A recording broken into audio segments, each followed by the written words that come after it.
What's going on, everybody? It's your boy Luke here for our DFS live stream for the RBC Canadian Open. We'll be going over all of your live questions, a weather update. We'll look at my projections, my player pool, all that sort of fun stuff, and get you guys prepared here for the slate. So you can see quite a few of you already down there in chat. We've got Kevin, Robert, Nick down there. Same thing with Chris, Catch Me If You Can, and Rex. First off, just want to say hello to all of you. Great to see you guys all down there. And we'll start off with some questions because we already have a few down there. So Kevin Lane says, any love on Goddard? For me, I'm probably going to take a wait-and-see approach. But for anybody who's not familiar, he is the Jack Nicklaus Award recipient here for this year. Actually just got that 2 days ago. He's from Oklahoma. Great college player, is now just going pro. In his first ever pro start this year, he had a top 10 finish at the Puerto Rico Open. So I think that's why a lot of people are excited about Goddard this week. Want to play him in his first ever start. But one thing to be a little bit careful about is a lot of times these guys flop their first few times out. I mean, obviously a top 10 finish at the Puerto Rico Open looks nice, but a much different field than what we have this week, right? That was an alternate field event. This is a quote unquote full field event this week. So I would maybe pump the brakes a little bit. If you're going to play him in like 3 or 4 lineups, something like that. But I wouldn't do anything crazy. Looks like Robert is on the Goddard train. I couldn't blame you. He looks like a stud. I mean, he's the Jack Nicklaus recipient for a reason. And Kevin says, or even Caleb Turan as a pivot. I like Turan as a player. He's a solid ball striker. The putting can be a little bit streaky from him, but at this field where, it's so weak, so sparse down low, I think those type of players are the guys that I'd be taking shots on. So I don't believe Turan's in my lineups. I believe I have him down as a blank right now. We'll have to touch on that a little bit later. I don't remember everyone in my player pool. There's so many guys in my 150 lineups, but I don't hate the play. Ball strikers like that are worth getting to. Nick says, I feel like every lineup I have is going to be 10, 10, 7, or 9, 9, 7, and living in the sevens. Is that a bad thing? So it's a lineup construction question, and that's going to be the popular pick this week. I don't think you have to avoid that, but understand that you're a little bit higher, you're a little bit more likely to dupe if you do that sort of thing. So perhaps just be a little bit more mindful with ownership. Leave $100, $200 on the table. For me, I'm trying to differentiate it a little bit. I'm going to have lineups that are running that chalk build where it's, 2 studs up top, studs and duds type of approach, or more of like a 9K heavy approach, like you're saying. I'm going to have lineups like that, but I'm also going to have lineups where it's extremely balanced, where it's a 10, 9, and 8, 2 7s and a 6K, that sort of thing, or even where it's, maybe 2 10Ks, but then a bunch of guys in the 8K and 1 guy in the 6s, right? I'm going to try and differentiate as much as I can. Because when it comes to GPP winning lineups, you see some wonky stuff. I mean, you'll see some constructions that people would never really land on. And at least in my process, it makes it a lot easier to play chalk when you do that. And I'm going to want to play guys like Roy McIlroy this week. They're going to be chalk. Guys like a Matt Fitzpatrick, who might very much so get over 25% owned this week. And to play those type of guys, I'm mostly going to avoid those chalk builds. So, Nick, I know you play a lot of lineups, so it's obviously dependent for everyone out there how large their portfolio is. But I think it's a good idea to have a few lineups at the very least that get off of that type of build. Chris is on that same type of build. Yeah, it makes sense. It's a byproduct of how strong the top 6 players are. You want to fit as many of them into lineups as you can. On the flip side, though, it's how weak the 6K range is. You pretty much want to avoid it all at all costs. If you play 2 guys from the 6K range in a lineup, that alone is probably enough to make your lineup unique. So it's just, there's going to be ways to be creative this week. I would definitely recommend doing so. I think it's one of those weeks. Cash McCann says the 7 to 6K range is all hot garbage. Yeah, from the surface, but there's going to be guys in that range that end up playing well this week. It's going to be one for the dumpster divers, the guys that are willing to go and look into the stats this week. Just try and hunker down on one thing. Obviously, we're going to talk about a lot of those plays. It's going to be one for the stat guys, because if you're just casually trying to pick names, there's probably 5 or 6 people that you can logically get to just looking at box scores, from pedigree, just from a name recognition perspective. We're going to talk about those 5 plays. A lot of them I'm avoiding because they're going to be mega chalk this week. Like those 5 or 6 viable plays below $7,500, especially with some of the withdrawals that we had. A lot of the guys that I played under that have already withdrawn at this point. You're going to have to be creative. So I'm going to be pivoting down low. So I'm going to play a lot of chalk up top. A lot of the chalk up top this week, I think, makes a lot of sense. And I'm going to differentiate down low. I'm going to embrace that this week. It's going to be fun. We're going to talk about a lot of these dumpster diving plays. Chris says Cam or Lowry in cash with Connors. I would go Lowry's way. I like Lowry's skill set off the tee a little bit more here. Nick says all else fails, try to take down another showdown. Yeah, that's right. Nick took down a showdown last weekend. That was on Sunday. So, yeah, I mean, if your 4-round stuff fails, you're a little bit too aggressive, something like that. You always have showdown, always to get back up to. And Catch McCann says, don't ask me how I got her up. Antonio says, Antonio Esparza, are you worried about Cam's driving at this course? I am. Yeah, that's why he's a fade for me. So in the fades video, I talked about his driving accuracy. I talked about his bent grass putting splits. He's not the best putter on bent grass. So yeah, just a few things that I'm not a huge thing about. And yeah, Svensson at 12% is a joke. Yeah, when we get to some of these plays, you're going to see what I'm talking about. There's like 5 or 6 viable names down low. A lot of them are Canadians, which is just narrative based. It's not because they're better plays than the rest of the field. Because they're Canadian and they have even a semblance of ball striking, you're going to see a lot of ownership behind just like 5 or 6 plays. And I'm not fading all of them. Svensson's one of the few that I am playing, but yeah, it's a joke, some of the ownership numbers. So let's hop in. So we're going to start off with the weather. Let's do a review of what we're going to see here for Thursday and Friday. And it's nothing special. There's a little bit of rain in the forecast here early Thursday morning, so perhaps something to keep an eye on there. It's only right about 1/10 of an inch. So it's not going to be coming down heavy or anything like that, but it's not ideal to be playing in a sprinkle. So it could be a little bit of an advantage to having the guys that tee off later towards the morning wave, right closer to like an 8:30 or 9 a.m., or the guys that are playing in the PM wave, because the wind is relatively flat.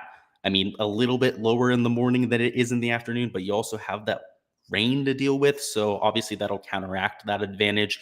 And then over here on Friday, it's also relatively flat. You have 12 to 14 miles an hour of sustained winds for the entire day. And the wind gusts, though they are higher in the morning, it's not a very drastic difference, right? Here for an hour, goes up to 30 mile an hour wind gusts.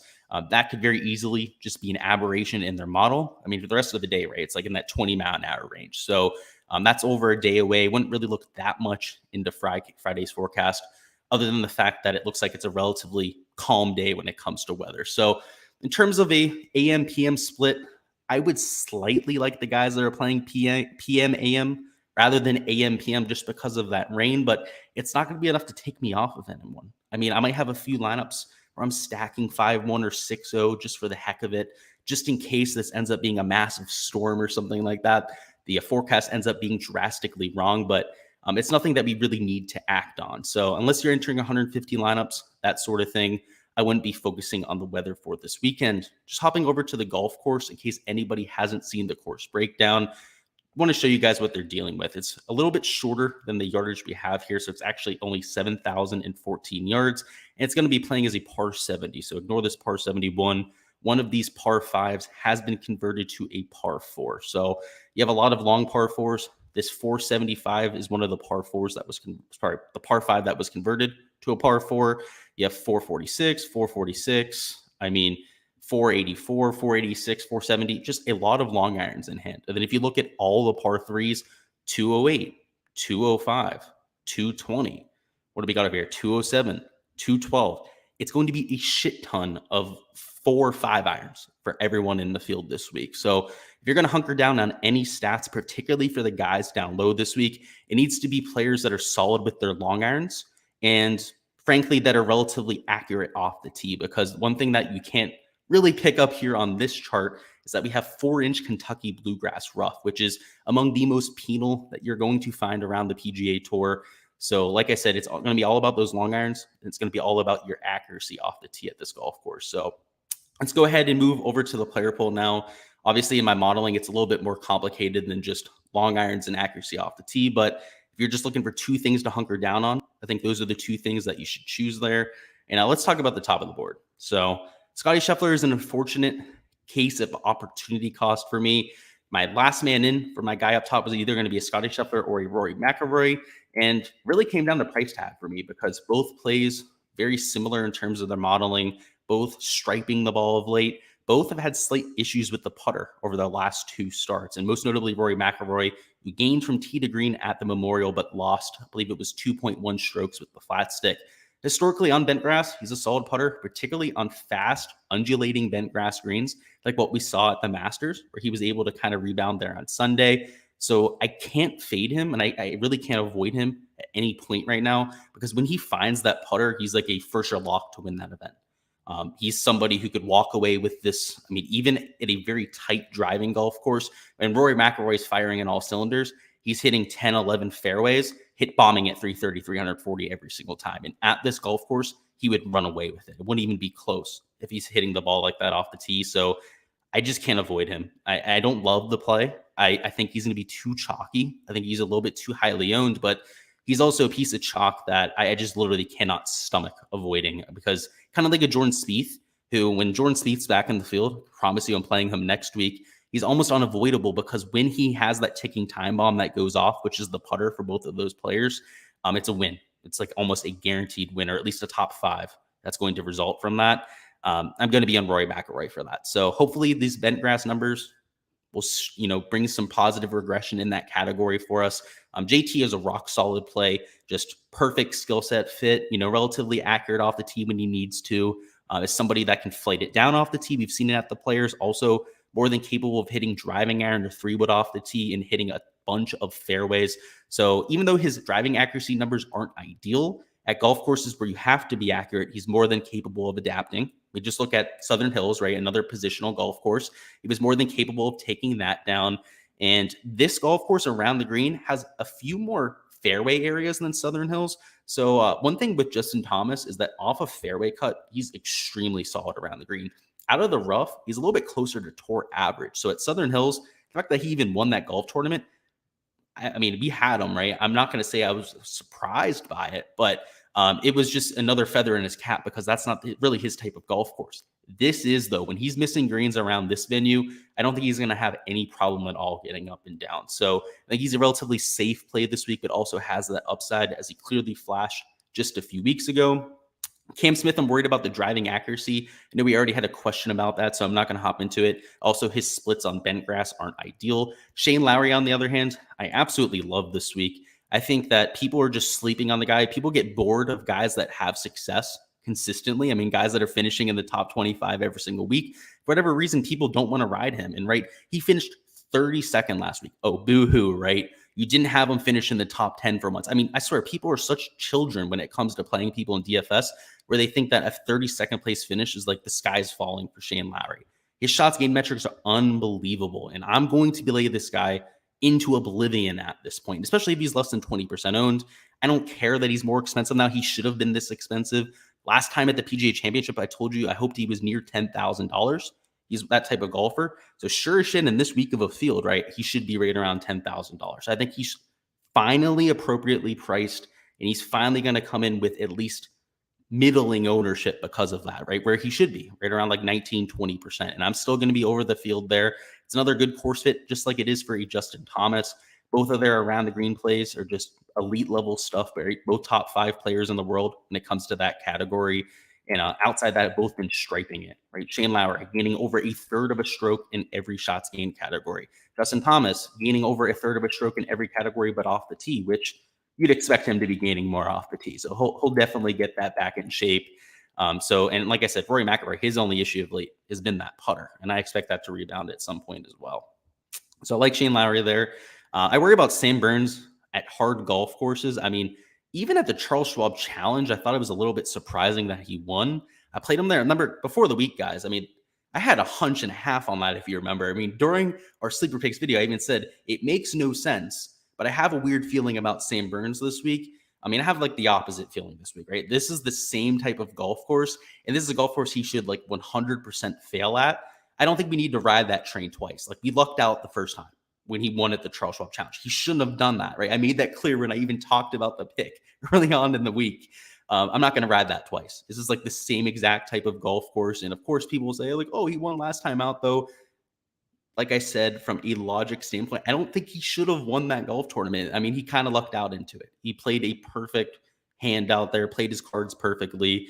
But I don't think he does that more often than not. So I'm just going to go to guys like Shane Lowry. I like a little bit more, same thing with Rory McIlroy and JT. Matt Fitzpatrick, he, for whatever reason at the Memorial, lost over 7 strokes to the field putting. From tee to green, he gained over a stroke and a half in every tee to green category. So off the tee approach and around the green. I have no idea what the hell happened to him on the greens. I mean, it's impossible to make a cut when you lose over 7 strokes to the field in any category. I mean, let alone putting, where you're usually one of the better putters on the PGA Tour. And you can see, even with that accounted for in his shots gained metrics, he is still a gainer to the field with his putting. And that's over his last 24 measured rounds.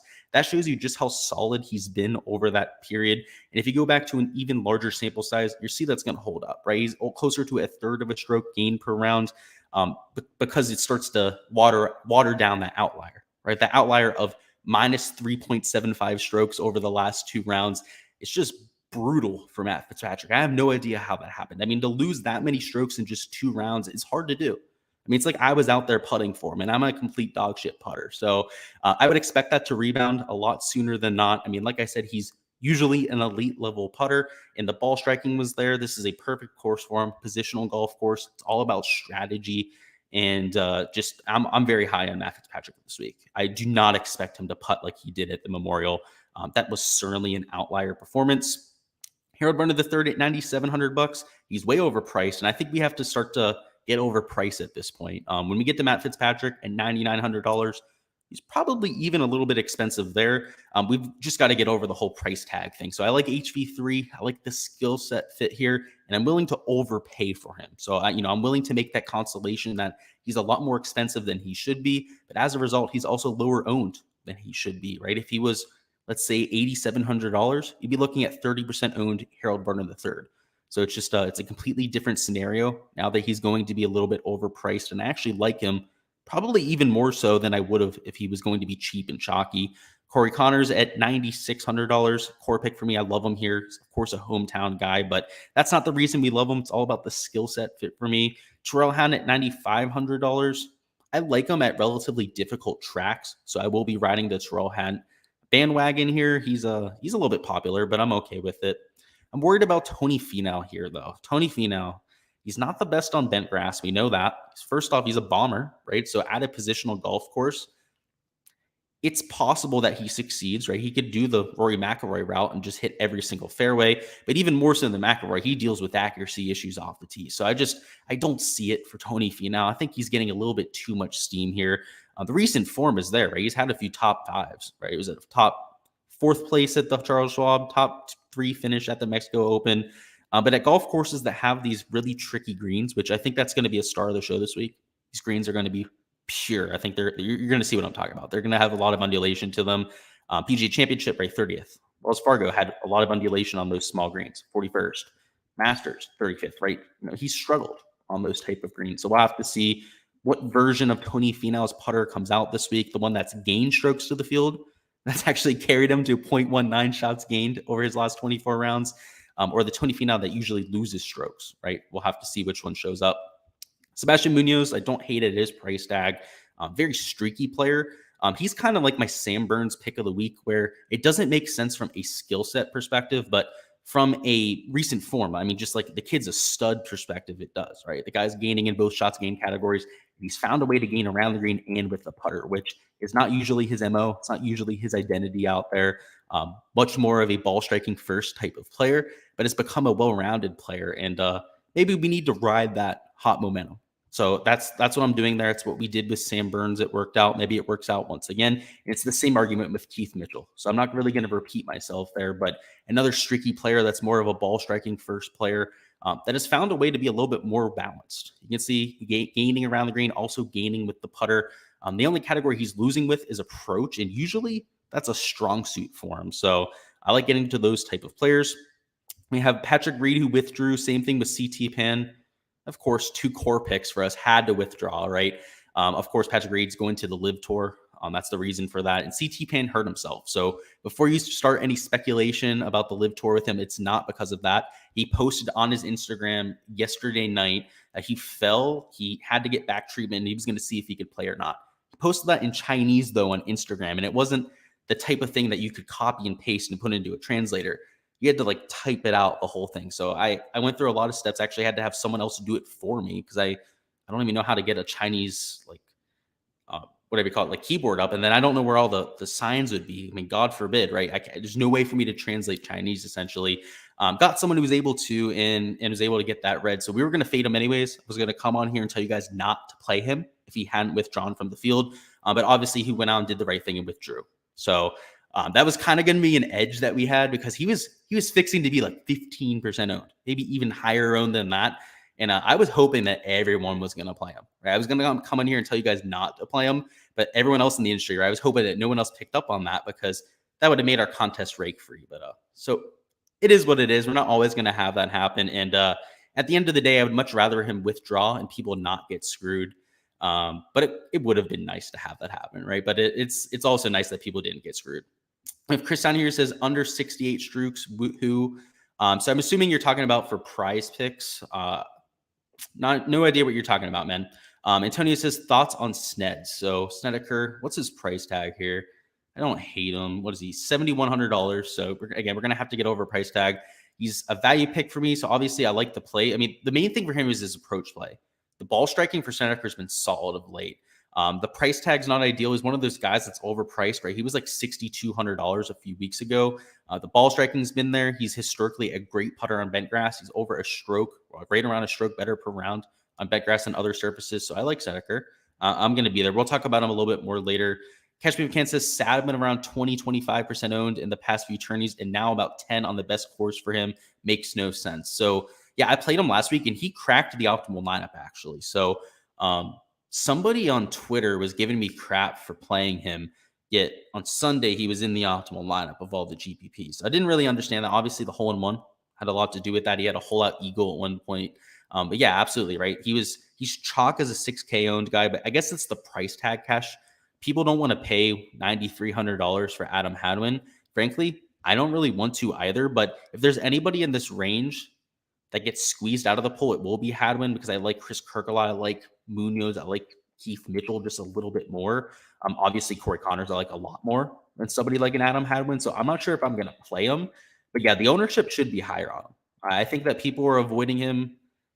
Like they're making an easy decision. Like, oh, Adam Hadwin's too expensive. I'm not playing him, right? For me, it's a much tougher decision for me not to play him. I'm only not playing him because I like these other guys so much more, right? That's why he's down as a blank for me.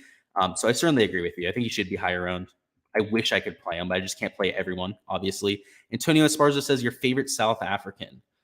In general, or playing in this event, if I had to say in general, it would be Louis Oosthuizen. We're not going to be seeing him in this event, obviously. In this field specifically, we'll have to see. I can't think of any off the top of my head, man. To be quite honest with you, at least that are playing in this field. I like Garrick Higo. If you're talking about in general, at least that's still playing on the PGA Tour, I really like Garrick Higo. I think he's got some game. Nick Mars says Tyler Duncan. So I'm not a big Tyler Duncan guy. So Tyler Duncan's putting and short game has been like utter dog shit of late. So he's really expensive. Obviously, that's not a big deal for me. Everyone's too expensive this week, but he's losing with the putting and he's losing around the green and he's losing off the tee. I mean, this is reminiscent of a guy who's like $7,000. I mean, he looks exactly like Snedeker, right? Snedeker's down here. He's getting a little bit less on approach, but it's the same, if not better numbers in the other categories. And I'm hearing his name a lot. I mean, everyone and anyone's asking me about Tyler Duncan this week, and I don't understand it. I mean, the shots gained metrics aren't ideal for him, right? I mean, what is it? The recent form must be flashy. I mean, it's got to be that because too many people are asking me about. He finished 15th at the Charles Schwab. I mean, I don't know. I mean, look at all these missed cuts in there. I mean, people can overlook that when you see these top 15 finishes. I don't know. I'm not doing it. I'm not going to be there on him. I think he's overpriced, but again, everyone's overpriced on this slate. I'm not going to get there. I'm not a big fan of Tyler Duncan, honestly. He's such a boring player. Just other guys I'd rather get to. And Sterling says Cam Champ's skill set fit, not a good skill set fit. Am playing him because he's an absolute madman. He can pop from random times. The 3M Open, a golf course that he's won at, not a good course fit for somebody like Cameron Champ, but he's found a way to get it done before. So I'm playing him just because he's quote unquote underpriced. In terms of pedigree, he's probably closer to the guys here towards the top of the 9K range, but he's coming in with very shaky form. He's also coming in as not a good skill set fit. I know that's your question there. It's like about the opposite of a golf course you'd want to play Cameron Champ on. We went Cameron Champ at really large greened golf courses, at golf courses where there's no penalty off the tee, where you can pretty much just bomb and gouge at will. and relatively easy golf courses, I'd say, for Cameron Champ. And this doesn't really check any of those boxes. We have Antonio, who's asking on Johnny Vegas. I'm not a huge Johnny Vegas guy this week, to be honest. I think he's a little bit too highly owned. I have him at 14.7%, but I would not be surprised if he came in higher. I mean, the whole narrative is that he's won this event twice, right? But he's never won it at this golf course. So just with that narrative aside, if that's why he's going to be super highly owned, I'm going to jump the ship because the recent form has been decent, but he hasn't been decent in all the categories we're looking for. So if we bring this up here, you'll see that around the green and the putter, he's not special in either category. And while he's solid off the tee on approach, so is Austin Smotherman. Let's see if we have a question about that, right? If you're looking for off the tee and approach play, go $1,000 cheaper and play Austin Smotherman because at least he gains with the flat stick, unlike Johnny Vegas. So I understand Vegas. I just think he's overpriced. I think he's overpriced and overowned because of his course history, which is irrelevant because he's never won at this golf course specifically. It's been at this event at different golf courses. Chris Palmer says Clark or Malnati in cash head-to-head. Ooh, that's a good one. I like both of them this week. I'm going to play both of them this week. Let's see. Oh, I'd say the higher owned one because that's a really close head-to-head. So what are they? They're like, what's their price? They're like top, yeah, right here, top of the 6K range. So $6,900, Malnati 7K. You have 3% versus 1%. So, I mean, I guess I'd spend all your salary. I'd go to Peter Malnati. In terms of recent form, he's number 19 in the field. For Wyndham Clark, you're looking at number 86. So, yeah, I would always side with the guy that's more expensive, and especially when he has the better recent form. Usually, you can maintain some of that momentum from event to event. So, yeah, I would definitely go with Peter Malnati there, Chris. Ray Flores says Smotherman. So hopefully that answers your question. Yeah, I really do like Austin Smotherman. The ball striking numbers have been there. He's reminiscent of a lot of guys in the 8K range, right? He's number 17 in my modeling, despite being number 35 in terms of pricing. Those are the type of guys that I really like getting to. So definitely like Smotherman here. Catch Me McCann says the field is so bad. Jonathan K is playing and they didn't even price him on DK. Yeah, he got added to the field, I believe today because of the CT pan withdrawal. But yeah, it's a bad field. I mean, a lot of the replacements for the guys that withdrew are just, we haven't seen for quite some time. Risk Gray says, Duncan is one of my core plays, just messing with you, but I'm using him in one of my 10 teams. Yeah, I could see playing him in a few lines. I don't see it. There's like not one reason I could point out to be like, wow, that's why I want to play Tyler Duncan this week. That's why I don't understand the ownership and like why I'm getting so many questions about it. Because usually when I get a bunch of questions about a player, and like there's a bunch of people out there that have asked me about him this week, it's because there's something there. Like there's like, oh, he's gained a bunch on approach. Or it's like, oh, he's won this event 5 times or something like that. I mean, to my knowledge, there's none of that with Tyler Duncan. So if one of you guys out there has a reasoning for it, please let me know because I'd like to know why Tyler Duncan's getting all this attention. Because it's at least 10 people that have asked me about him this week. It's a ridiculous amount of people. I mean, at this point, what do I have his ownership at? Let's see, Tyler Duncan. I have him at like 4%. Guarantee he's higher than that based on how many questions that I've gotten about him this week. There's certainly been a correlation in my career between questions and how owned people are. That's for sure. I've noticed that throughout the weeks here. Let's see what we got in. Arthorn says, is Lipsky worth the chalk? So let me see how high owned he is. I don't know if he's chalk, man. Let's see. I have him at 6.9%. Yeah, that's not chalk, man. I'm okay playing him at 6.9%. It's not like he's going to be super, super high owned. And Antonio says, what's with the Adam Long love? I mean, what's not to like with Adam Long, to be quite honest with you? I mean, I don't love him here. He's down as a blank. So it's not like I really love him. I'm not playing him. So I'm not sure if I really love him, to be quite honest with you. But we'll look at the stats. I think a lot of people want to play him because the recent form has been there, particularly with the ball striking, where he's gaining over a third of a stroke per round off the tee on approach, and he's gaining with the putter. And his one bad, quote unquote, bad category is around the green. And historically, he's a pretty good around the green player. If we look at his last 50 rounds, I believe Adam Long's a significant gainer around the green. He's right around neutral. So holds up there. But I think it makes sense for Adam Long to at least get some attention, right? He's number 24 in my modeling, but he's number 27 in pricing, right? So it's not like you're getting a deal playing somebody like Adam Long. So I don't love him this week. I think the industry likes some of the shots gained metrics there.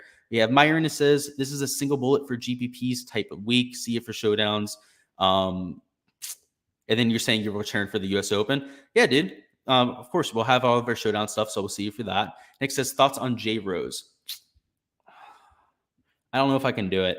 The recent form's not there, but he snaps out of it so quickly. If anybody was going to come out of a rut, just go out there and, show form out of nowhere, it would be Justin Rose. So I don't want to talk you off the play, but I mean, it's been a little bit volatile. PGA Championship, he always shows up at majors. So I'm not so surprised by that. Pretty decent at the Zurich. You like to see that. But I mean, missed cut at the Masters. That's a little bit surprising. Missed cut at the Charles Schwab. A little bit surprising, a little bit concerning there. I'm not sure if I could condone or recommend playing Justin Rose, but I wouldn't talk you off of it because he has the upside. From a skill set perspective, it makes a lot of sense. He's a positional player, especially at this point of his career. It's these type of golf courses that play into his player pool. So I could see it. I could see playing Justin Rose. I won't be there myself, but I could definitely see it. Chris says, in your cash lineup, he has Lowry, Connors, Vegas, Smotherman, Lipsky, and Malnati. Thoughts? I don't hate Vegas, though. I want to say that, right? I think he's going to be super highly owned in GPPs because of his course history. I don't think that makes him a bad play in general. I just think he's too highly owned. There's guys around him I think that you can get leverage on easier with opportunity cost. The guys that I can't play because I am playing 35% of Johnny Vegas is the reason why I'm not playing him, right? Whereas in cash, you don't have to worry about that. You kind of just play the guys that you project the highest. And the recent form has been there from the ball striking, right? Like I said, he's kind of similar to Smotherman in terms of his ball striking, but that's no diss. Smotherman's my boy. Smotherman knows how to ball strike the hell out of a golf ball, okay? So it's no diss, comparing him over there, but where's Johnny Vegas at? I'm blind. I know he's here. There he is. Yeah, he's gaining close to half a stroke on approach, right? He's just marginal off the tee, but we know he's a better ball striker than that. I could see playing Johnny Vegas, so I don't want to talk you off that there, Chris. He's still a solid play. Tom says the Tyler Duncan thing is because it was the first name Mayo mentioned this week. Oh my God, when are you guys gonna learn? He trashes his own picks for a reason. He prides himself on giving research out. You guys gotta stop tailing Pat. He even told you guys not to tail him. He's like the book it with Trent. Book it with Trent tells you not to tail him because all of his cards get burnt. It's that same type of novelty show, guys. Come on. You guys got to know better than that. And he literally said, I don't know why, but I'm curious about Tyler Duncan. Yeah, guys, come on. Don't. I'm not sure if that's why everyone's asking about it, Tom, but yeah, I'm sure some of them are because I've gone 10 questions about it. But yeah, dude, you definitely want to avoid that. Yeah, exactly. Nick doesn't even watch Mayo. I was pretty certain about that. That's why I said I don't think everyone was doing that, but that's funny. Antonio says JT versus Scotty head-to-head, JT all day. In fact, I've bet JT versus Scotty head-to-heads on multiple different books at this point. I was able to get JT at plus 120 at one book. I slammed that. That was early in the week. At this point, he's plus 110 in a few books, usually just minus 110 at books like DraftKings, right, where you're getting a lot of that juice. So Myron Kid says, so sad. The Canadian Open field was so shocking until this Live Tour stuff was happening. It looked pretty good. I don't know if it's sad, man, though. I think we're going to get 2 competitive tours out there with pretty solid events on either side. So I'm not as heartbroken as a lot of other people out there. I mean, I'm somebody that's a little bit more open-minded than most people. I think that first off, from a business perspective and a financial perspective, that the players are completely entitled to play over there, particularly because they're independent contractors. So I don't want to get into the whole politics side, the whole human rights issue side, because that's a completely different argument. But I think that other tours should be around, right? So if this was a completely different tour, let's say the European Tour decided to really want to buy away the players from the PGA Tour, that type of thing, I'd be all for it. I'd be like, okay, we can get 2 competitive tours going, right, where we have legitimate competition between them to try and spruce up the fields, try and make bigger purses, try and pick better golf courses, pick better formats, whatever it may be. If this has to be how it happens, whatever. I mean, it's kind of sad to see. I mean, obviously, the people that are running it is what I think is sad about it. But from the golf perspective, I love it. I love what's happening from over there because it's going to give us a lot more options, a lot more to watch. And I think it's going to improve the game in general. So I think it's a little bit of a sweet and sour type of situation where you have some bad stuff going on, but also stuff that's going well. Keshikin says, don't drink the Mayo Kool-Aid. He gives out great information with his research. So I'm not gonna bash him there, but he's a self-proclaimed bad DFS player. Just take that for what it's worth. He tells everyone literally in every show that he does. I watch a lot of his shows because he puts out good research. I just want to put that out there. I like what he does. But he's a self-proclaimed bad DFS player. Ali Bro says, can you convince me of Mitchell? I really like Mitchell. If you want a full argument on it, though, watch my sleeper picks video. I go over it for like 3 or 4 minutes there. He's very similar to a Sebastian Munoz, where he's a high-risk play, but also a high-reward play, particularly with a field of this strength. Mightiest Helmo says, when one YouTuber calls him out, they all do. Not one person talked Goddard up until today. Then they all did. Same as Hardy. Yeah, I'm not playing Goddard up. I'm not going to be on it. And if he ends up being like 5-6% owned, I'd actually be pretty happy about it, because more often than not, these guys come out and they flop the first time out. I mean, the last guy that did this was James P.O. on the amateur. The last like 4 times he's played on tour, he's missed the cut. You had, who else just came out on tour? I mean, Sahith Theegala, his like first like year on tour, like he was at the talk of the town. And he was missing the cut literally like every time he teed it up. Andy Ogletree's missed the cut like every time he's teed it up. There's just a ton of guys out there that they don't start off well on the PGA Tour. So we'll have to see on that. Robert says, hey, man, can you do a deep dive on Duncan for me? Nope. And Robert says, I was talking up Goddard up on Monday in the Discord. So, yeah, Robert, hey, I have to say, Mightiest, Robert was talking him up early this week, and that was before anyone else talked him up. So, Robert, he's on the OG bandwagon there. And Mayo says, Robert says, Mayo is good research for players to fade. No comment. I plead the fifth. That's all I'm going to say. The guy's experienced at DFS. He kind of knows what he's talking about. I'll say that. So hit the gauntlet $8,700. I don't hate the play. I think people are overthinking it, not playing him this week. He's volatile. He's a decent pedigree player. I think he's priced appropriately before this slate. I'm willing to take shots into Sahith Theegala. He's a super high upside play. And if you guys remember in the fall, when he got super hot at the Sanderson Farms, he backed that up right away with the Waste Management Phoenix Open. And then he backed it up the week after that, I believe, with like another top 25 finish. He goes on runs. So if he can continue the momentum that he found, I mean, he could go on another run, right? Would not surprise me all that much right there. And Kenzie Hughes at $8,400. Hometown kid. I think he might be higher owned than I expect. I have him at 7.5%, but we'll have to see. I like the skill set fit. Likes himself some bent grass. He's a very solid player around the green, which I think is going to matter this week at St. George's. Brendan Todd is going to be super chalky, and that's because a lot of the people that were playing CT Pan are going to go up to Brendan Todd. They're either going to spend down to Aaron Rai, Hubbard, Long, Cameron Champ. I mean, this 15% ownership number right here is distributed over these 4 to 5 players around him. So it's just this range a little bit more chalky than it was before. So I'll be avoiding Brendan Todd. I understand the recent form has been there, but I just know what kind of player Brendan Todd is. And I just say this from rostering him over the years. He'll be decent for like 2 or 3 events at a time and then go back to being dog shit. And I'm not playing Brendan Todd again for him to go out there and shoot 6 over par tomorrow. When that happens, and I know a lot of people are on him this week, people are going to be like rioting, like pitchforks. Like, oh, I can't believe I fucking played Brendan Todd this week. And it's because he's a dog shit player. So I'm warning you right now. Numbers look great on him. He's just not that guy. He's not that guy. He's not that guy who should be 15% owned on the slate. We'll just say that. If you can't tell, I've played him before and been burned by it plenty of times. So I've learned better from the whole Brendan Todd experience. Aaron Rai at $7,900. I will be on. He's a solid ball striker. $7,900. I think that's a solid price tag. I mean, based on how he's played during his rookie season, could be $8,500, $8,700 like a Theegala. He's been very consistent, makes a ton of cuts for us. So I like him there. I like Mark Hubbard too. We talked him up on the value place. So I won't talk about him that much more. Very solid numbers on bent grass. Talked about Cameron Champ, a high upside play. Go to JJ Spawn. I like JJ Spawn too. Another guy we talked up in bulk this week. Just another good bent grass putter. Ball striking numbers have been solid over his last 24 measured rounds. Just checking the boxes that I'm looking for this week. Patrick Rogers, he likes weak event fields. I don't know what it is, but you put him in a field where you don't have a bunch of guys in that mid tier, he finds a way to finish in the top 10. So I'm willing to take a shot on him. The recent form has been decent too, and he's a really solid long iron player. So it's not just the fact that he likes these weak fields. It's the fact that he also hits the ball a damn long way. I think it's going to help him a whole lot here.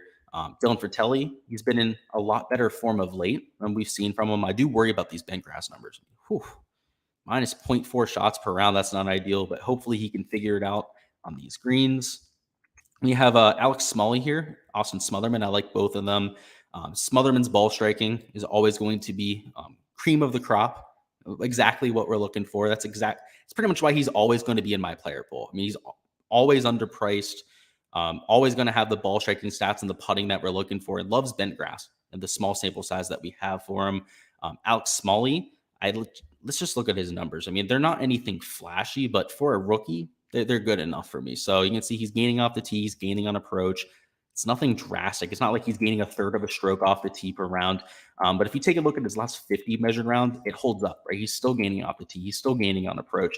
And sure, he might not be the best around the green with the putter. We've seen him pop before. So that was at Corrales. He finished in the top 10. He did it in the last 2 months as well. He was in contention. I just can't remember off the top of my head. Yeah, in Mexico Open.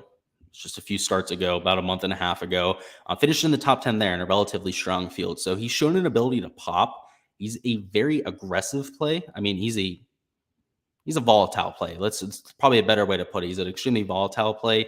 So don't put him in your main lineup. Don't put him in your core or something like that. But if you're looking for a differentiator in the middle of the 7K range, I think it makes a little bit of sense there. We'll catch up on chat down here. We have Antonio says, not a golf question, but Glover or Jiri.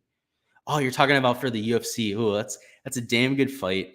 I want to share a win. I mean, obviously, right? We gotta want him to win, but Prohaska is just a beast. I'll get back to you on that, Antonio. I'm gonna have to think about it a little bit. It's a damn good fight. Damn good fight. Medius Helmut says, I'm sticking with Rasmus in the big rig. Yeah, I liked your big rig call. I do like Harry Higgs here. Rasmus, I don't hate. I'm not going to be there because I like a lot of the guys in the 8K range more. You know, like a Mackenzie Hughes, like Thigala. I like myself some of the guys in the 7K range. But I could see it from a pedigree perspective. I mean, Rasmus is a very solid player. His brother Nikolai is a very solid player. I could see it, man. Yeah, I definitely wouldn't talk you off that. Alibro says, what do you think about Hubbard? I love him. So I talked about that there a little bit there. And Nick says, Fratelli is too far north for you. Yeah, he's not in Texas, huh? You won't roster if he's not in the state of Texas right now. I feel you on that. His track record in Texas is uncanny to say the least. Just a lot of success. He pisses excellence, as they say, in Texas. But let's move down further. I like Danny Bullitt. Danny Bullitt likes himself a hard golf course, so I'll be taking a few shots on him, like 5% of my lineups. Nothing crazy there. Matt Wallace, another volatile play I'm willing to get to just based on pure upside. Probably a 5 to 7%er in my player pool. David Lipsky, a little bit more of a substantial pick, right? More towards like the 15 to 20% owned range in my player pool, just because the ball striking numbers are a lot more reliable, right? I'm a lot more confident getting to David Lipsky than I am somebody else out there. KCO King says, is the putting 1.93 a typo? No, it's likely just a sample size thing. So let's see. Where's he at? 1.93 says one. Let's see. Let me see what you're talking about with that. I don't see where the negative 1.93 thing is. The negative 0.8 though, which is pretty bad. Yeah, so it's negative 0.8 shots per round. Dean Burmeister, negative 1.3. A lot of times it's just a small sample size. So if you see any like crazy numbers like minus 1.3 shots per round, it's because it's a really small sample size. But this right here with Brandt Snedeker and Brian Stewart, for example, this is not a small sample size. This is legitimately how much better he is on bent grass. So you can't always go by that rule. Sometimes it is just they're really, really bad on the surface. Like Vince Whaley, for example, has had more than enough of a sample size for this to count. So you have to keep that in mind. Yeah, some of them are just small sample sizes. I would imagine that Burmeister here, where it's negative 1.3 shots per round, is just a small sample size. I'm sure he's not that bad of a putter on bent grass. Corey says holes 9, 10, and 11 birdie holes for showdown. Tomorrow, maybe take guys that tee off of 1. So yeah, I saw Mayo say that. So I was watching his research video this week, and he mentioned that, which makes sense because hole number 9 is a par 5, hole number 11 is a par 5, and hole number 10 is a 380-yard par 4, if I remember correctly. So yeah, you would definitely want to do that. It's going to be just a small edge, so I wouldn't only play guys that are teeing off of hole 1, but if you are going through doing projections for showdown for round 1, maybe give like a 1.5 advantage to everybody that's teeing off of hole 1. So when you go and optimize lineups and build, it'll automatically slightly favor that side, right? So the plays that are already good to begin with, they're playing in that wave, you're going to get access to. But the guys that are playing in the other wave, starting in hole number 10, for example, but still project well, you're still going to get in your player pool. So that's how I'd handle that, Corey. I would just add a little bit of a bias into your projections. Catch Me If You Can says, how about the most volatile player, Trainer, at $6,100? I could see it. It's one of those weeks. You got to take shots down low. I won't be on the Trainer train myself. Sorry for the pun there, but I could see it. And a KCO King says, on the last 50. Let me see. Oh, gaining 1.93 strokes? No, that's probably legit. That's probably legit. He probably is gaining all those strokes, but that's how he's gaining all of his strokes is with the flat stick. So, to my knowledge, that's updated. I mean, there's not usually many mistakes on this sheet. I would imagine there's going to be some from time to time, just from pulling data from databases. It's not a perfect process every single time, but I would imagine that's accurate. I'd have to cross-reference it on another database, but you can probably do so and probably see it probably is. But if it is incorrect, let me know, I guess. But I'm assuming it is correct.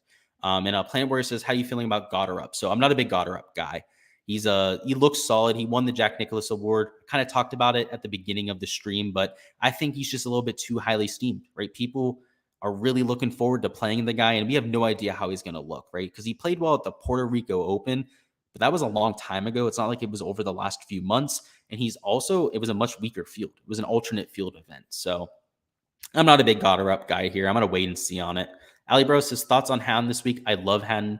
I like the fact that he saw it around the green. I'm very well-balanced player, so I'll be there. And Antonio asks about Ryan Armour's his thoughts on him. I like him this week. I like his driving accuracy. So I forget his price tag. Let's find him here. He's $7,300. I like him. He's obviously a value pick. It's all about the driving accuracy, also about his approach play, which is usually pretty decent for Ryan Armour. I believe of late hasn't been all that good. Yeah, just right around a neutral for Ryan Armour. But over his last 50 measured rounds, it should be a positive. At least if memory serves me right. Let's see. Yeah, it's right around a neutral there. Still gaining off the tee. I'm going to be on Ryan Armour this week. I like him at these positional short golf courses. That's for sure. So I'll be on him there. And let's continue here with this value range. So we talked about David Lipsky. Grayson Sig, I'll be playing him. He's a positional player. So I like him at these golf courses. Love JT Poston. I love the form he's coming in with. And this is a big event for JT. JT's kind of on that bubble. And I know it's a little bit early in the season to be talking about playoffs, but JT Poston needs to start getting some playoff points. And JT Poston is a solid player. It's a perfect golf course for him. He played well at the RBC Heritage, which is a comp course for what I have here. He's played well at other positional courses like a Wells Fargo Championship. And even last week, played pretty well at the Memorial. So I like the form that he's coming in with. I like the price tag at $7,200. Also relatively low owned. Adam Svensson, I'll be on, though he is chalky. I mean, 11.3% ownership on Svensson. It's kind of a joke, to be quite honest with you, but I'll be there. I like Snedeker even more. So if you're looking for a pivot at that range, let's say that your lineup's a little bit chalky and your last man in has to be somebody at $7,100, takes Snedeker over Svensson. But if you already have pivots in your lineup, then you could probably take Svensson and get away with it. We have Trey Mullen X. I like his upside. He's a solid bent grass putter. He's flashed some ball striking upside over the last 2 or 3 months, though of late, right, over the last few events, it hasn't been all that sharp. I'm willing to get over that. It's a weak field, right? He's still gaining off the tee at the very least, but he's had flashes of brilliance from time to time. So hopefully he can tune into that. Doug Gim's also getting a little bit more steam than I'd hope. Have him at 7.3% ownership right now. Might get closer to 10%, just because if you look at the metrics for him, I mean, obviously the ball striking is going to be there, but also the bent grass numbers are there. So if you're paying attention to the metrics, you're going to find yourself on Doug Gim this week, but not somebody that I'm going to be avoiding. I think it makes some sense. Hank Lebioda, I love his putting. I love the approach numbers for Hank Lebioda as well. So I'll be there. Peter Malnati, we talked about. I love Malnati at short positional courses. He's a top 20 in recent form rank. So for somebody down here in the 60s in terms of pricing, that's a deal that I can't pass up. I like Brandon Wu's ball striking. I mean, he's looked pretty shaky over his last 2 starts. But before that, the modeling absolutely loved the kid. So I'm going to judge him based on that good stretch of form rather than what we've seen over the last 2 events. So hopefully he can turn that around. Hayden Buckley looked great during the fall stretch. He loves himself some bent grass greens. And of late, he's kind of flipped the script. I mean, usually he was just a great ball striker. He was gaining a bunch off the tee and on approach. Over his last 2 events, it's been the off the tee and the putting that's carrying him. And you can see it hasn't been enough to flip it into the positive. That's how bad the putter was before then. But if he can get back to his identity, which is solid ball striking, and then continue this success on bent grass that we've seen, I mean, that's exciting for Hayden Buckley. That's exciting stuff. So I will be on Hayden Buckley there. We'll catch up on chat down here. We have let's see. We got Mightiest Helmu says, nobody talking about the Fortnite points leader. Is Wire Blue that bad? I honestly don't even know who that is, dude. I wish I knew who Wire Blue is. No idea, dude. Antonio Esparza says, Nick Taylor. I do like Nick Taylor. He's a great ball striker. Team Canada, so he's going to get some ownership this week. But I like the ball striking numbers. I like the accuracy off the tee. I'll be out there on Nick Taylor. Planet Warrior says, I can't remember why you said you're fading Rory. I'm not fading Rory. Rory is in the player pool. So he'll be in the player pool. The guy I'm fading up top, and it's not really a fade. I can't play everyone. You can't play everyone in the entire field, guys. It just is what it is. It's Scotty Scheffler. Can't fit him in the player pool. And it comes down to the bent grass putting splits. So if you have to pick a reason to nitpick up top, that's going to be it for me. So that's I am playing Rory for the record. Not to confuse anyone out there. I'm going to have plenty of them in my lineups. We have Justin who says, I might be playing 2 Rorys this week. So yeah, me too. Rory Sabatini, the other one, right? I like Rory Sabatini. I have him down as a blank, but I have a feeling he's going to make it into my player pool. I think I'm going to need a few more of these 7K options just to fill out I actually have 225 lineups for this week. So I might end up with some Sabatini. So I agree with you there. Myron says, thoughts on Champ? Nobody's talking about him. Yeah, I talked about him just a little bit ago. So if you scroll back in the chat, maybe 5-6 minutes, I do go through it in order on here. So if you go to the spot where I talk about Champ, I'll give you my thoughts there. I like his upside. I think he's a volatile play, but I do like the type of upside he brings. Let's see what we got. Rex says it's 6 to 7K, 36 players of my 60 across your 10 teams. So you're going with lower money guys dominating the top 65. Okay, it's a little bit of a mess there with your sentence, but I get what you're saying. So you're taking a lot of stands down low. I get it. Makes sense to me. Catch Me If You Can says Wesley Bryan, great around the green plate in sand game. So I don't hate it. The recent form has been non-existent for him. So usually he shows us some ball striking form, Wesley Bryan, that is. Let's see what we got. He has had some ball striking form. Okay. I think you just talked me on to him, to be quite honest with you, because I thought his ball striking would have not been there. It's the off the tee play. I mean, the off the tee play has been complete and utter dog shit, but this is a golf course where you don't have to be that long off the tee. So yeah, if you're going to take a shot on Wesley Bryan this week, I think this is the week to do it. So, I mean, I have him in my pool. Okay. I didn't know that. Again, like I said, I don't remember everyone who's in my player pool at all times. So yeah, he's already in my pool. So never mind. I thought you were talking beyond him. I guess I already had him. Chris Mullen says, who's winning it all? I'm going to go with JT. I think JT has a good chance of winning this week. Ali Bro says, is this considered a birdie fest? If this is considered a birdie fest, is there an argument to take out grinders like Fitzy, Lowry that tend to do better on tougher courses? I don't think this is a birdie fest at all. I think it's going to be a relatively difficult golf course. During my course breakdown, I predicted a -10 winner. So I'm not on the birdie fest train at all. Nick Mars says, what about a Jaeger bomb? I'm cool with it. I like myself some Jaeger bombs. Of course, over here with the player pool too. Let's look at the recent form metrics. Because if memory serves me right, they were pretty decent. He's even cheaper than I thought. Let's see. Mr. Jaeger bomb. He's more expensive than that, I can assure you. Steven Jaeger, where you at? If you know his price, you can put it down in chat. There he is. Okay, $7,300. Yeah, he's gaining on approach and gaining around the green. Off the tee is kind of similar to Wesley Bryan, where he's not going to gain because of his distance off the tee. Yeah, I could be on Steven Jaeger. I'm going to have him in my player pool. Let's see. Do I have him down as a yes because he's that same type of player? Yeah, so I have him in my player pool too. That's the reason why he's in my player pool. Is he's a positional player. He's gaining on approach. And should gain off the tee this week because of his accuracy. So yeah, I like that a whole lot. Hef Sterling says HV3 last round was so bad, can't see playing him. Yeah, he's gonna be super low owned. That's okay with me. Hey, if I get him at single digit ownership, even better for me. So you do you, bro. Planet Warrior says you like Finau over Vegas. They're not really the same price. So I don't know if that's an accurate comparison, to be honest with you. I mean, you got Finau $9,400. You got Vegas, who's what, like $8,500. There's $900 between them. So, I mean, if you're talking about from a matchup perspective, certainly, yeah, I would take Tony Finau over somebody like Johnny Vegas. But from a DFS perspective, it's not really a one-to-one comparison. They're at different prices. Chris Palmer says, do you like anyone better than Lipsky in cash with that same salary? Let me take a look. I would venture to say the answer is no, to be honest with you. But I'll double check. I'm always willing to do so. So $7,300. I like Lipsky more than Sig. I like Lipsky more than Armour. And I like Lipsky more than Jaeger. So I'd still go with David Lipsky. But there are some other solid options there. So if there were anyone else there that you liked more, maybe go with them. Robert Babb says, top 3 golfers in the 6K range based on your exposure. So my lineups aren't completely finalized, so I can't give you a definitive answer, but I can give you what I think my top 3 owned plays are going to be.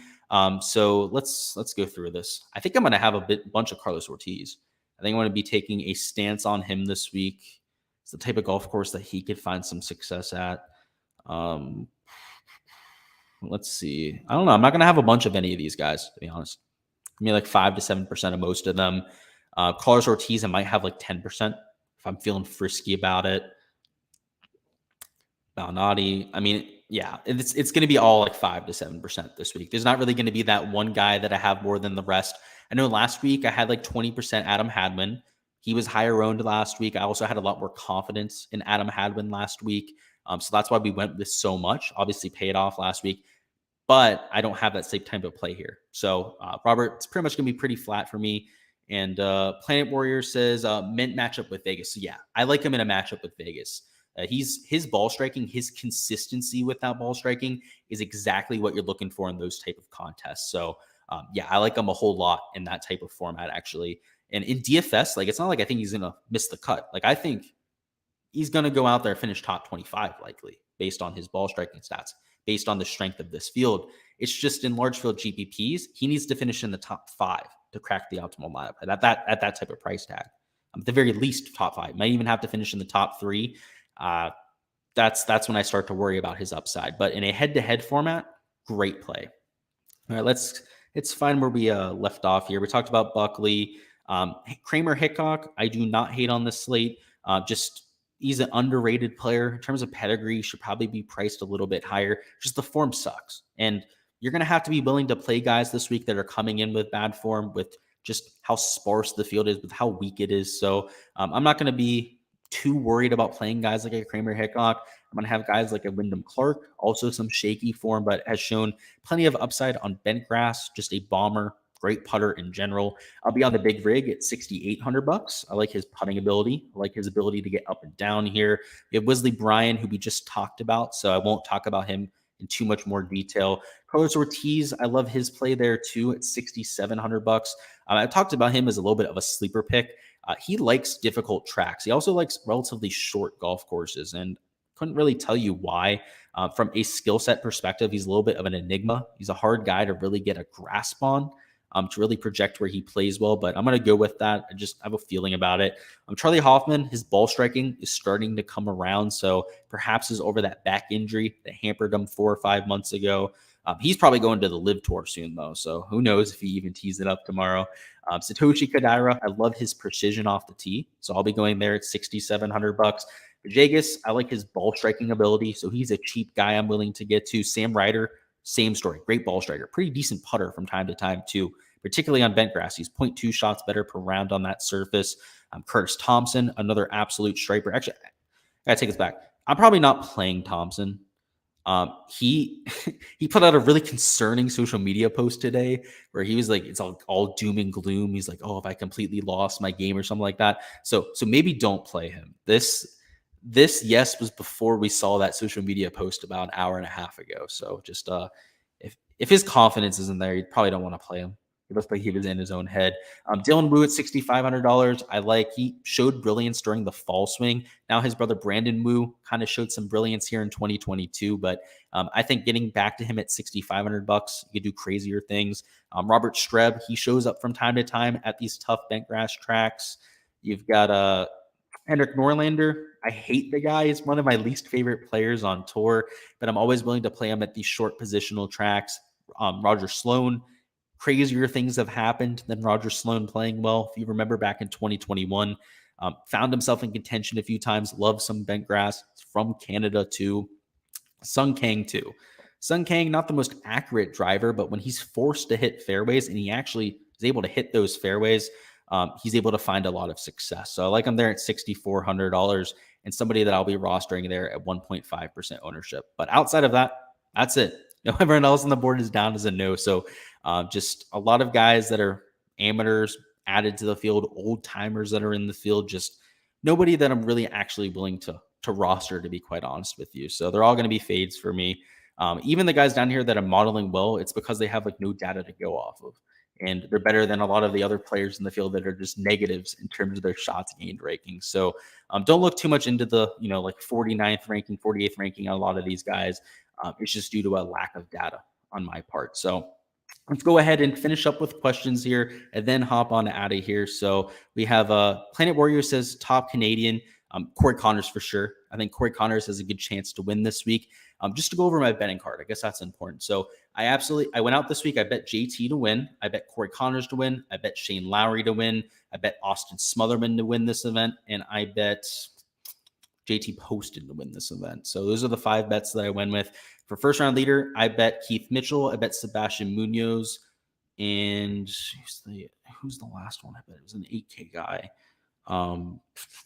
Sahithagala was the other one. So I bet those 3 for first round leader. So you guys know I'm not somebody that goes and bets like a bunch of people outright every single week. It's just 3 or 4 bets on the guys that I really think have a good chance. That's what I'm going with for this week. Barry Barra says, any Mac Hughes love? I do have Mac Hughes in my player pool. I have him for Team Canada, Svensson in my player pool, Nick Taylor, Corey Connors. I believe the only Canadian that I'm not playing is Adam Hadwin, at least of the big 5, the guys that are getting a lot of ownership here. Jin Yang says, who's your favorite to win? Definitely going to be Justin Thomas. And Antonio Esparza says, last one, Ortiz. Really like Ortiz. It's a gut feeling for Ortiz this week. There's not really anything that would point to him having a good week. So I'm going to have him in 7-8% of my lineups for sure. And Rex Gray says, great videos again this week. As always, playing your core value in sleeper plays along with my process. Yeah, I appreciate that, man. Best of luck this week. Hopefully we can hit big here. And Corey says JT odds. I ended up getting JT at 10-1. So I got him at plus 1,000. And Ali Burrow says Fitz or Lowry. I would go with Lowry. I like Lowry a whole lot this week. I think he has a good chance of winning this golf tournament. And JT Poston, yeah, I really like JT Poston. He's coming in with some form. He likes himself some short positional golf courses like the RBC Heritage where he finished top 5. So it wouldn't surprise me if he finished top 5 once again. So I'll be there. I got Planet Warrior says great picks. He did great for me last week. Nailed Billy Z for top 5. Yeah, I didn't bet him top 5. I wish I did. I had him outright. So I wish he would have came through for the win. I had Sam Burns for the win. I added him late though. So it wasn't a full unit bet on Sam Burns. So it's still nice to hit an outright on somebody, but anytime I do late ads, they're not full units for me, right? When I'm going out there putting significant change behind players, it's before the week. So I wish he would have came through for a win, but so be it. Is what it is. And he said Showdown killed it. Yeah, we had a few good days of Showdown last week. I mean, Sunday, obviously, we had Nick who took down a Showdown. I had a pretty good day on Sunday as well. On Saturday, we had a pretty good day of Showdown, but I wasn't able to partake, obviously. If you guys remembered from the stream, my lineups didn't upload on Saturday, so I wasn't able to get my lineups in. But I know a lot of you killed it because our player pool on Saturday was among the best that I've ever had for Showdown before. So yeah, as per usual, we'll have those live streams this week. So for rounds 2 through 4, look forward to that. And for our prize picks videos, we're going to be covering both this event and the Live Tour. So if you're looking for any of the Live Tour prize pick stuff, that's already up on my channel. I did an extra video today on that because they're the first DFS site to do anything for the Live Tour. So if you're looking to get some action or some sweat in for that, definitely check that out on prize picks. It's a relatively soft board too. They have it marked as a par 70, yet on the Centurion Club's website, it's listed as a par 72 or a par 74. Depending on the tees that you play it from. So I'm not sure where they're getting par 70 from. So we'll have to see. But either way, guys, I appreciate you stopping by, all your support here on the channel. If you haven't already smashed a like button, make sure you do that before you hop on out of here. And best of luck with all of your lineups for this week.